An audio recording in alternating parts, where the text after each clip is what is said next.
Hey, what's up everyone? Welcome back to the workshop. So yesterday I was out with the guys, we took the trucks out. I've got a couple of trailers and a dozer and things as well that I've made. But a few people were asking about the trailer specifically because I've made most of it. Those that know, trailers like this, they're really expensive to buy. You could be looking at between £500 and £1,000 in the UK for a decent trailer. So I didn't want to pay that. Plus I obviously like making stuff. So I thought, right, okay, let's have a quick look around, see what people have done, what I can get my hands on, and how could I make it a bit cheaper. One of the rules at the club as well is they don't mind hydraulic, but obviously you need to be very careful that you're not dropping oil for several reasons, safety reasons, as well as obviously cosh, because it can be harmful to people. So again, another reason why I wanted to go electric. So I made a Mark 1 version of this trailer, and it wasn't quite man enough to lift the load.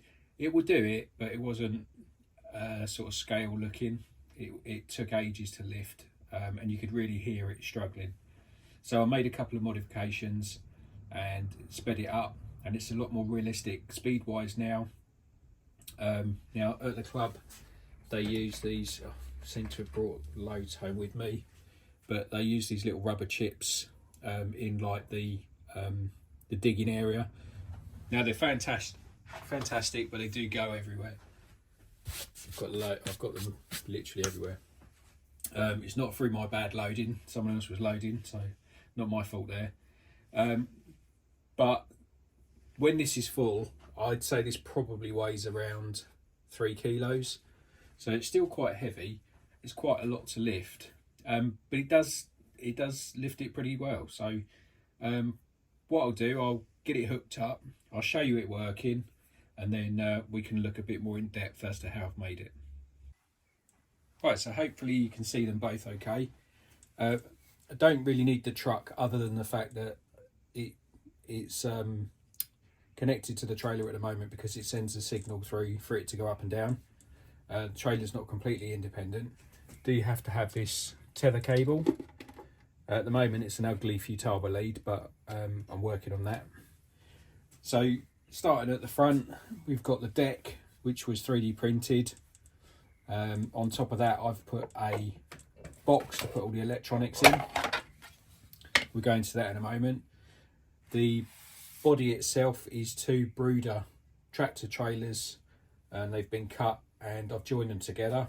We've got a big aluminium plate sitting in the bottom underneath, which is giving it the strength for pushing up. It is a Tamiya chassis. Now the chassis is from a flatbed trailer. You can pick them up for fairly cheap second hand. The reason I went with that is because it was the cheapest way of getting the axles and the suspension, and obviously it's a good platform to start with. I also got the legs on that, and in the deal it was quite a good deal at the time, so I decided that I'd buy everything at the same time. So electronics up at the front here, so we turn them on, checks itself. I'm running this on a 3S because the actuators are 12 volt, so obviously this is 11 volt, gives it the most amount of power, which is what I wanted. So I'll just show you it going up and down a couple of times.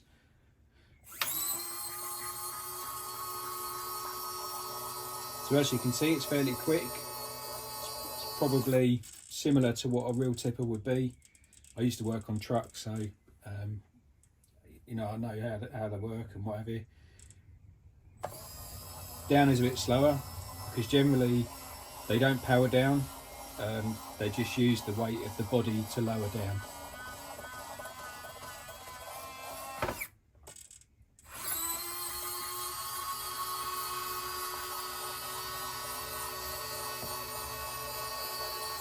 There we go, we'll leave that up for a minute. So you can see more of these rubber chips. They're like what they use on kiddies playgrounds, but obviously they bond them together for the mats. But really good idea. The only trouble is it goes everywhere, but not as bad as sand or mud. Okay, excuse the camera angle, but I need for you to be able to see what I've actually done. So as I said, the deck is 3D printed. Got a bit of the aluminium scale checker plate to put on the front just to sort of strengthen it up and gives it a bit of better look as well. Got a 3S battery in here. So this is just a 3S 2200 LiPo. And that's connected to a Hobbywing 1080. The only reason I'm using a 1080 is because it's 3S compatible. And I had one of the smaller 2S compatible speed controls, but the actuators, you could tell that they were struggling. And also obviously didn't get 11 volts going through. So you didn't get that speed either. So that's just coupled up in there. And one significant little thing to note is with the electrics on these things, you need to be very careful that you don't end up backfeeding, because obviously I've got a battery in here and a battery in a tractor unit. The reason I'm not running one battery for everything is because I would need more wires for a start, because I'd need a set of power wires. And I don't want to draw too much current through this cable. So what I've done, I've actually disconnected the power side from the speed control. So all it's getting is the earth and the signal from the truck receiver to tell the body to go up and down. Like I said, I don't want to backfeed the receiver with too much voltage. Obviously, before the receiver, it's got a speed control in the truck, which has got BEC voltage regulator built into it, so that's only getting 6 volts, which is what the truck surveys etc need.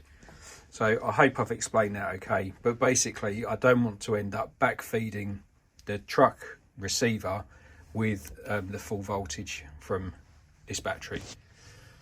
So then moving back, we've got the Tamiya chassis. This is a normal one, but I have shortened it a little bit. But what you have to be cautious of is, if you notice where the coupling is, you've got this lowered section here in the chassis. Now if you make the, because I've got the American style truck, if you cut it too short, then you end up and it scrubs on here, and obviously it'll hit your legs. So it's the best sort of compromise there really. And that's just normal Tamiya 5th wheel coupling. I'd say I've probably removed about 50mm off the front of this trailer just to shorten it down a bit. So then moving back, we've got the normal Tamiya legs. These work perfectly, so I've not bothered changing them.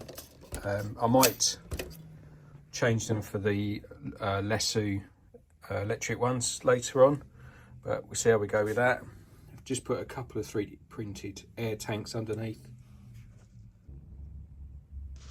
And here's the business end. So this is the actuators.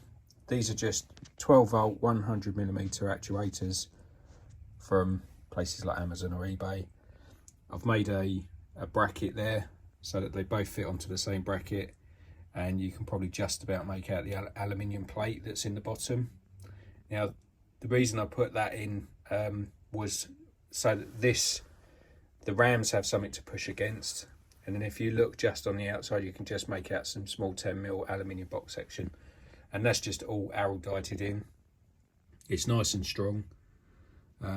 Should be plenty strong enough for what this is doing. And one of the other great things about these actuators is they have limit switches built in.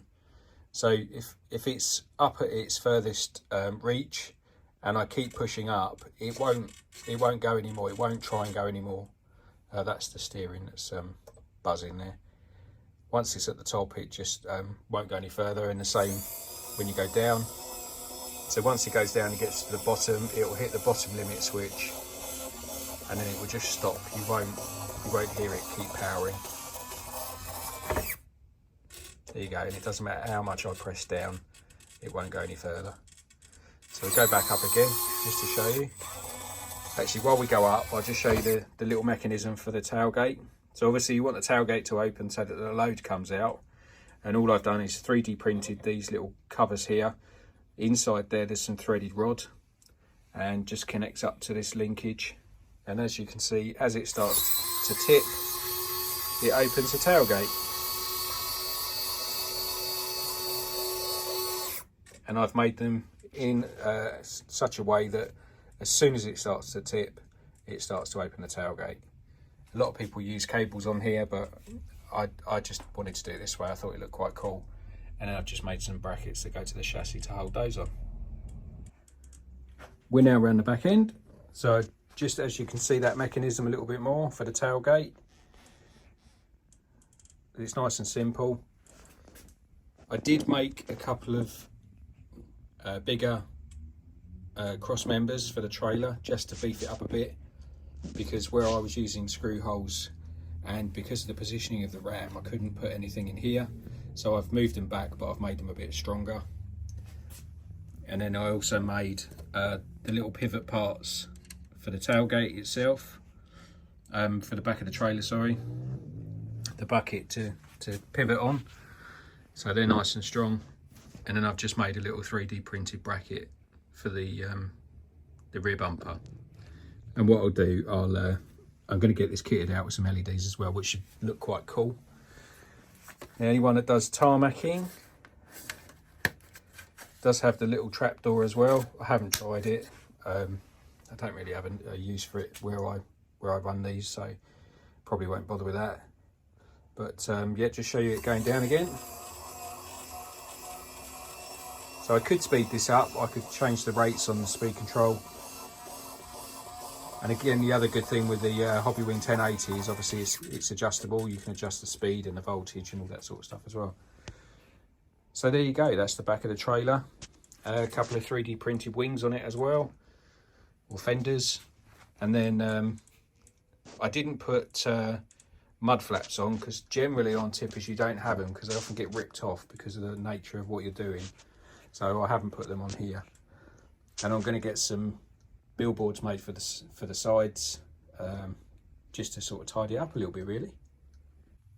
And just a little look from underneath so you can see the proper Tamiya suspension and axles and wheels.